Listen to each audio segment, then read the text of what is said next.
দ্বিতীয় শ্রেণীর প্রিয় শিক্ষার্থী এসআল দাস আর ইউটিউব চ্যানেল থেকে তোমাদের সবাইকে স্বাগতম। আজকে তোমাদের জন্য আরও একটি নতুন ভিডিও নিয়ে এসেছি।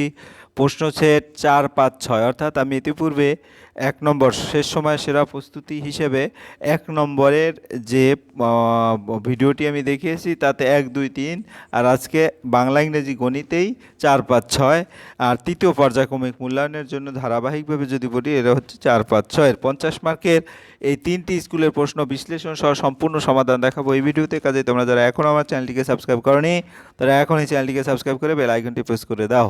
তো এখানে প্রথমে আমি দেখাবো তোমাদের বাংলা মডেল প্রশ্ন।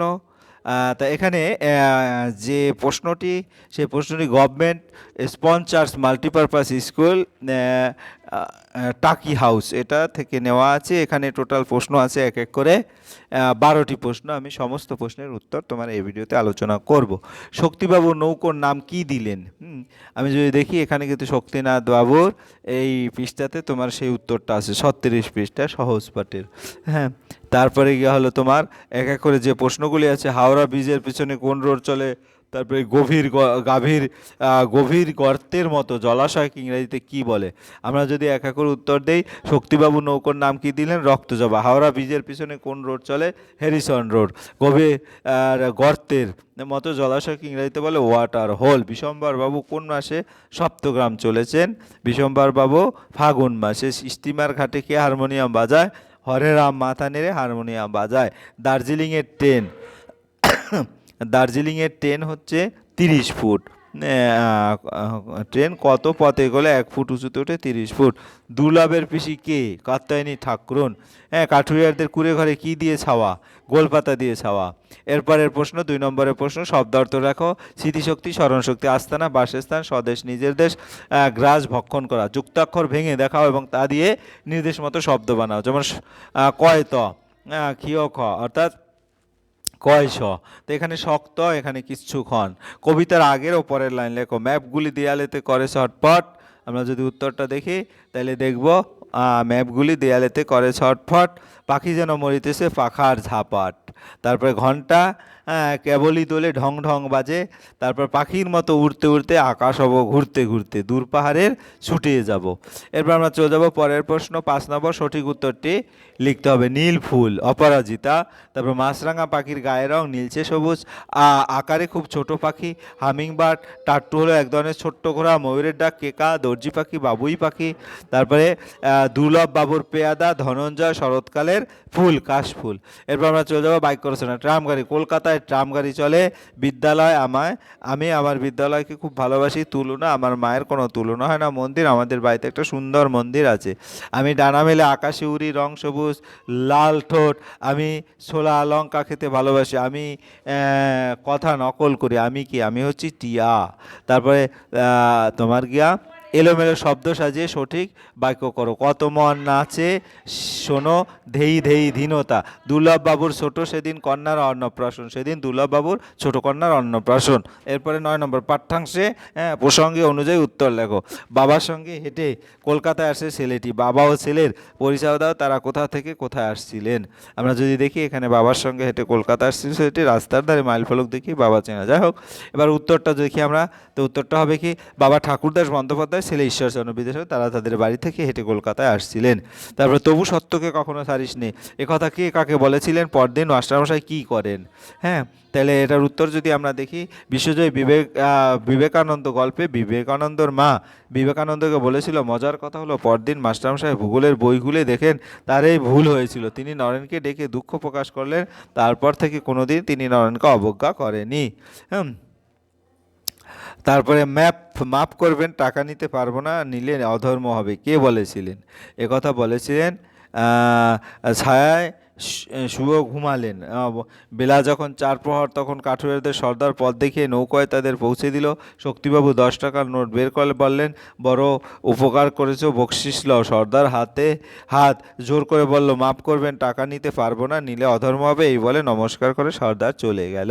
এরপর আমরা পরের প্রশ্ন দেখব 10 নম্বর। উপযুক্ত শব্দ শূন্যস্থান। হ্যাঁ, তাহলে মাঠে ফসল ফলান কৃষক, রাস্তা চলছে যত অজগর সাপ। সাধুর ঐশ্বর্য শুধু পরহিতের পঞ্চমীর চাঁদ ওঠে দূর বাঁশবনে। এরপর যথাযথ উত্তর, দার্জিলিং থেকে কোন পাহাড় দেখা যায়? আমরা উত্তর যদি দেখি, দার্জিলিং থেকে কাঞ্চনজঙ্ঘা ও মাউন্ট এভারেস্ট দেখা যায়। দার্জিলিংয়ের পথে সবচেয়ে উঁচু স্টেশনের নাম ঘুম। তিপ্পনি খালের উপর যখন পালকি এলো তখন রাত্রি কটা বাজে? ডাক্তারের বাক্সটা পরে কি ভেঙে চূর্ণ হয়ে গেল? তাহলে আমরা উত্তরটা যদি দেখি, এখানে তিপ্পনি পাহাড়ের কাছে যখন পালকি এলো তখন রাত 10টা বাজে, ক্যাস্টর অয়েলের শিশি ভেঙে চূর্ণ হয়ে গেল। ক্যামেরাম্যান বন্ধুর কি শখ ছিল? বুনো জানোয়ার জল খাবার উপযুক্ত সময় কখন? আমরা যদি দেখি, এটা হচ্ছে ক্যামেরাম্যান বন্ধু ইচ্ছা কোনো জানোয়ার কিভাবে জল খায় তার ছবি তোলা। বুনো জানোয়ার জল খাবার উপযুক্ত সময় ভোর আর সন্ধ্যাবেলা। উদ্ভব মণ্ডল জাতিতে কি নিঃশ্বায়নী বিবাহের দিন কত তারিখ? উদ্ভব মণ্ডল জাতিতে হচ্ছে সদ্গোপ এবং নিঃশ্বায়নী বিবাহের দিন 19শে জ্যৈষ্ঠ। এরপর আমরা চলে যাব তোমার প্রিয় ঋতু নিয়ে 5টি বাক্য লেখো। তা আমার প্রিয় ঋতু হচ্ছে বসন্ত। আমার প্রিয় ঋতু হলো বসন্তকাল। এই সময় প্রকৃতিতে নতুন পাতা ফুল আসে, আবহাওয়া খুব মনোরম থাকে, না গরম না ঠান্ডা। গাছে নতুন আম ও জামের মুকুল আসে, চারদিকে রঙিন ফুল প্রজাপতি দেখা যায়। এই সময় বিভিন্ন ধরনের উৎসব হয় এবং সবাই আনন্দে থাকে। ইংরেজি মডেল প্রশ্ন এবার সরাসরি যাব। এটা হচ্ছে রামকৃষ্ণ আশ্রম জুনিয়র বেসিক স্কুল। তাহলে এখানে তোমাদের 1 থেকে 13টি প্রশ্ন আছে, আমি সমস্ত প্রশ্নের উত্তর তোমাদের। Write the first 4 line of the rim the beautiful butterfly. তাহলে আমরা দেখি butterfly, if you ever was a butterfly you would think the same, to call him rather flutter by is more a fitting name। ঠিক আছে, তাহলে আমরা এভাবে লিখে দেবো। এরপরে 2 নম্বরের প্রশ্ন, fill in the blanks with correct word। I slip, এই স্লিপ মানে কি? পড়ে যাওয়া, স্লিপ কেটে, আর এটা স্লিপ হচ্ছে ঘুমানো। I sleep on the bed, please come here. তারপরে her son reads in class 2, the floor is wet. তারপরে make 4 meaningful sentence from the table. তাহলে he is a boy, she is a girl, I am a boy, that is a kite. I am a. আরও 4 number প্রশ্ন, choose the correct alternative. I have a pet dog, অর্থাৎ এখানে have হবে। B number, we have blue cycle, এখানে উইর পরে have হবে। তারপরে you have, এটার পরেও হ্যাভ হবে। হির পরে হ্যাজ হবে, অর্থাৎ এখানে হ্যাজ হবে। যাই হোক, আমরা এরপরে চলে যাব পরের প্রশ্ন 5 number, fill in the blanks with word from the given passage. Arko's favourite game is football. অর্কর ফেভারিট গেম হচ্ছে football. He plays the game with his friend everyday. সে খেলে the game with his friend, তার বন্ধুর সাথে প্রতিদিন। His brother Raju also plays the game with them, তাদের সাথে তার ভাই খেলে। ইট কিপস দেম ফিট, এটা ফিট রাখে। Arko's favourite game is football. তাহলে অর্কস ফেভারিট গেম যে ফুটবল সেটা আমার এখানে আছে, সেটা এখান থেকে লিখে দেব। Arko's play the game with his friend, এই যে উইথ হিজ ফ্রেন্ড, এই যে এভরিডে এখানে আছে সেটা। তারপরে Raju's is Arko's brother. Raju is Arko's brother, his brother মানে এই যে ব্রাদারটা, ঠিক আছে। তারপরে তোমার the game keeps them fit, এই যে ফিট আছে এখানে, এখান থেকে লিখে দেবে। এরপরে fill in the blank with am is are, that is trees মানে অনেকগুলি, তখন আর হয়, আর একটি থাকলে ইস হয়। যেমন আই অ্যাম ইন ক্লাস 2, তারপর we are A brave girl. এবার মেক মিনিংফুল সেন্টেন্স, এটা ফ্লাই আছে আর এটা বাটারফ্লাই হবে, আর এটা ক্যারট, আর এটা হচ্ছে পটেটো, এবং এটা হচ্ছে পাইনাপেল। এরপর আমরা চলে যাবো পরের যে প্রশ্ন, সেটা হচ্ছে look at the letter cluster and write the name of the flower birds and, যেটা নেম। তাহলে এখানে দেখো, name of fruits mango orange, তারপরে নেম অফ ফ্লাওয়ার রোজ, তারপরে name of animal monkey lion, এবং নেম অফ বার্ড প্যারট, এভাবে ডাক লিখে দেবে। এরপর আমরা 9 নম্বর প্রশ্ন, fill in the blank with suitable adjective. He is a good man, ice is cold, the sky is blue. এরপর আমরা চলে যাবো 10 নম্বরে, change the gender, man woman হবে, বয় গার্ল হবে, হিজ হার হবে। সিঙ্গুলার, আই হবে উই, বুক হবে বুকস, ডিয়ার হবে ডিয়ার। এরপরে 12 number, fill in the blank with an old man, তারপরে দি গীতা এ রোজ, তারপরে ট্রান্সলেট ইনটু ইংলিশ। 13 নম্বরের প্রশ্ন, গরুগুলো ঘাস খায়, দি কাউস ইট গ্রাস। আমি একজন ছাত্র, আই এম এ স্টুডেন্ট, আমি বিদ্যালয়ে যাই, আই গো টু স্কুল। এবার গণিত মডেল প্রশ্ন, যেটা 6 নম্বর মডেল প্রশ্ন হিসাবে দেখবো আমরা। 1 টাকায় কত পয়সা? 1 টাকায় 100 পয়সা। টোটালটা যদি আমি একটু বর্ণনা করে বড় করে দিই, 100 পয়সা, 1 টাকার কটি 50 পয়সা? 2টি 50 পয়সা, 2টি এখানে, আর এটা 100 পয়সা। যে সংখ্যাকে ভাগ করা হয় তাকে কি বলা হয়? তাকে বলা হয় ভাজ্য। তারপর 1 ঘন্টা সমান 60 মিনিট। তারপরে গিয়ে কত মাসে 1 বছর, 12 মাসে 1 বছর। 1 বছর সমান কত সপ্তাহ, 52 সপ্তাহ। 3 অঙ্কের বৃহত্তম সংখ্যা কত, 3টা। 9 এক জোড়া কটি, সমান 2টি। 9 গুণ 9 81 এবং 15কে 5 দিয়ে ভাগ করলে 3 হয়। 8, এটা সরল করো 2 নম্বরে। 8 আর 5 13, 13 থেকে 9 গেল 4 থাকে, 6 আর 8 14, 14 থেকে এই যেটা 4 গেলে 10 থাকে। তারপর কথায় লেখো 2501, সংখ্যায় লেখো 6112, 6112। এরপরে টাকা পয়সা যোগ করতে হবে, 20 আর 25 45 পয়সা, 8 আর 3 11 টাকা 45 পয়সা। এবার আমরা চলে যাবো খ নম্বরে। 5 আর 25 30 পয়সা, আর 71 আর 3 94 টাকা। টাকা ও পয়সার বিয়োগফল নির্ণয় করো। 48 টাকা 60 পয়সা, 28 টাকা 20 পয়সা বিয়োগ করলে 40 20।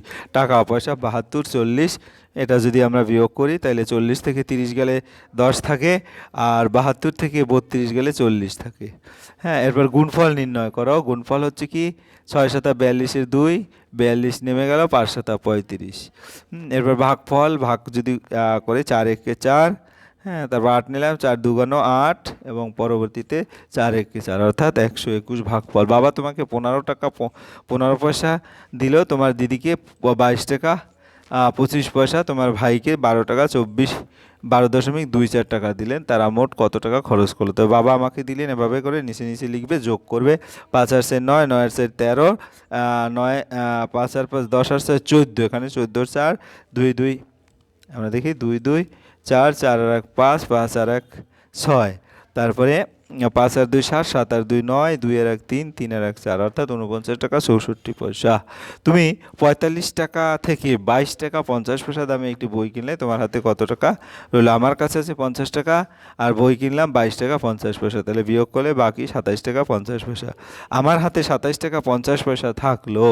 এরপর 5 কিলোগ্রাম নুনের দাম 40 টাকা হলে 1 কিলোগ্রাম, অর্থাৎ ভাগ করতে হবে। তো 40কে 5 দিয়ে ভাগ করলে 8 হয়। এভাবে তোমরা লিখবে। এবং সর্বশেষ 10, নামতা লেখো। 14 ঘরের নামতা, 14 একে 14, ফাঁকা ঘরগুলি পূরণ করবে। 14 2 28, 3 14 42, 4 14 56, 5 14 70, 6 14 84, 7 14 98, 8 14 112, 9 14 126 এবং 14 10 140। এই ছিল তোমার 3টি বাংলা, ইংরেজি এবং তোমার গণিত প্রশ্ন। আশা করি ভিডিওটি মনোযোগ সহকারে দেখলে তোমার পূর্ণাঙ্গ প্রশ্নের ধারণা তোমরা পেয়ে যাবে। পরিশেষে বলবো, তোমরা যারা এখনও আমার চ্যানেলটিকে সাবস্ক্রাইব না করে আমার ভিডিও দেখছো, এখনই চ্যানেলটিকে সাবস্ক্রাইব করে বেল আইকনটি প্রেস করে দাও। ভিডিওটি দেখার জন্য অসংখ্য ধন্যবাদ। ভিডিওটি ভালো লাগলে লাইক কমেন্ট শেয়ার করতে ভুলবে না। আজ এই পর্যন্তই, ধন্যবাদ সবাইকে।